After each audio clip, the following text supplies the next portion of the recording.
पिछले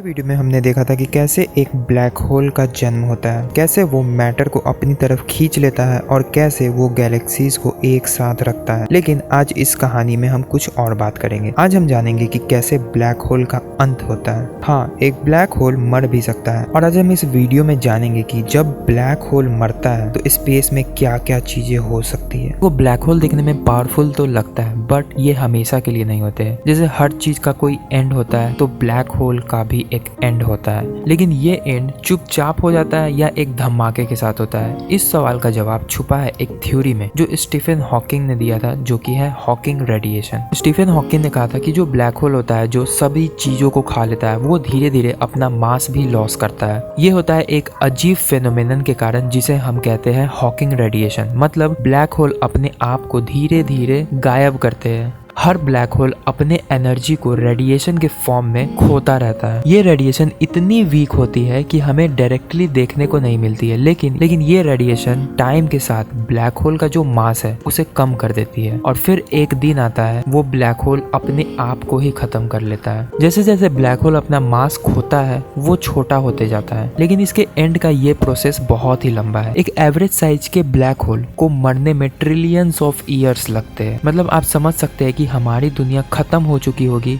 लेकिन black hole अपने एंड तक अभी नहीं पहुंचा होगा। मगर जब एक ब्लैक होल अपने एंड के बिल्कुल करीब होता है तो ये प्रोसेस स्पीड पकड़ लेता है। एक वक्त ऐसा आता है जब ब्लैक होल इतना छोटा हो जाता है कि वो एक आखिरी एक्सप्लोजन के साथ अपने आप को खत्म कर लेता है। इस एक्सप्लोजन को हम कहते हैं एक मिनी सुपरनोवा। ये वो वक्त होता है जब ब्लैक होल का एग्जिस्टेंस एक पल में खत्म हो जाता है। ये एक्सप्लोजन बहुत ही पावरफुल होता है, लेकिन ये सिर्फ क्षण भर के लिए होता है, बस मिली सेकेंड के लिए। अब देखो, ब्लैक होल तो खत्म हो जाता है, लेकिन उसके छोड़े हुए जो पार्टिकल्स होते हैं वो पूरे स्पेस में बिखर जाते हैं। जैसे एक सितारे की कहानी शुरू होती है एक ब्लैक होल बनने से, जैसे ही एक ब्लैक होल की कहानी खत्म होती है स्पेस में बिखरने से। तो ये थी एक ब्लैक होल के जन्म से लेकर के उसके एंड तक। लेकिन सवाल ये है कि ये साइकिल कब तक चलता रहेगा। हर गैलेक्सीज के बीच में एक सुपर मैसिव ब्लैक होल होता है जो कभी न कभी अपने एंड तक जरूर पहुंचता है। तो इसका मतलब क्या है कि एक दिन सारे गैलेक्सीज के ब्लैक होल मर जाएंगे। क्या लगता है आपको?